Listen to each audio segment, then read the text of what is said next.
দেখিবই পাৰিছে ঘৰৰ অৱস্থা। ঘৰটো মানে পুৰা উৰাই লৈ গৈছে।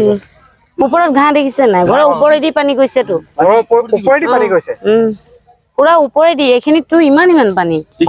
আমি বৰ্তমান এতিয়া হিলৰ ওপৰত আছো।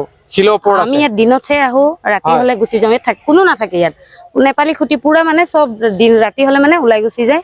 দিনত চব আহে আৰু নিজৰ ঘৰ চাফা কৰিব, বস্তু উলিয়াব, তেনেকে আহে। কোনো নাথাকে। ছাগলী 3 জনী আছিলে, মৰি থাকিলে। সব মৰি থাকিলে। হাঁহ কুকুৰাটো এজনী বাচিছে চাগে, কৰবাত থাকে, নহলে নাই। বহুত ভয়ানক অৱস্থা। এনেকে কোনো ভবা নাছিলে যে ইমান মানে এনে হয় পানী মানে সেই তাৰ লকে হয়। কিন্তু এইটো যে হ'ব বুলি কোনে ভবা নাছিলে। সেই ঘৰটো দেখিছে ন, পুৰা অকল মুধচটো অকমান ওলাই আছে, পুৰা লেভেল বৰাবৰ।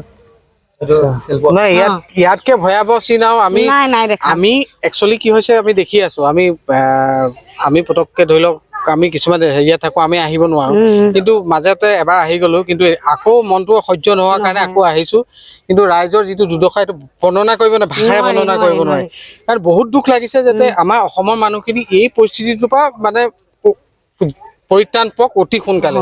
কাৰণ যিটো চিটুৱেশ্যন হৈছে, মানুহৰ ঘৰ নাই, মানুহে এটা কাপোৰ পিন্ধিবলৈ নাই, মানুহৰ মানে কি বুলি ক'ম, ক'বলৈ একো নাই। মানে এতিয়া পাব্লিকে যিবোৰ দিছে সেয়াই আমি ইউজ কৰি আছো। খোৱাৰ পৰা লৈ, পিন্ধাৰ পৰা লৈ চব।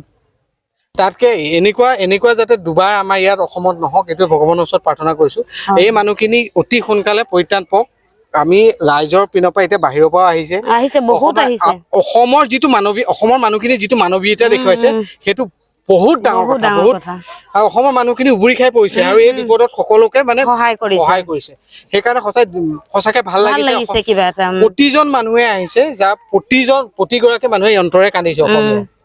সেইকাৰণে ভাল লাগিছে। আৰু বাহিৰৰ পৰা যিখিনি আমাক আহি এতিয়া আপোনালোকৰ এইটো ঘৰ বনাই দিছে, বাহিৰৰ পৰা ন, এইখিনি মানুহে যিখিনি কৰি দিছে, সেইকাৰণে মানে তেওঁলোকক আন্তৰিক ধন্যবাদ। আমি অসমীয়া হিচাপে, অসমৰ মানুহ হিচাপে তেওঁলোকক আন্তৰিক কৃতজ্ঞতা আৰু ধন্যবাদ জ্ঞাপন কৰিছো। তাৰ বাদেতো আমি একো কৰিব নোৱাৰো। আমাৰ এই বিপদৰ সময়ত তেওঁলোক গোটেই সোপা আহি উবুৰি খাই পৰিছে, বাহিৰৰ পৰা আহিছে। মানে যিয়ে নহওক, এইখিনিৰ পৰা এই পৰিত্ৰাণ পাওক, আমি সেইটোৱে কামনা কৰো। মোৰ পিনৰ পৰা কিবা এটা দি থৈ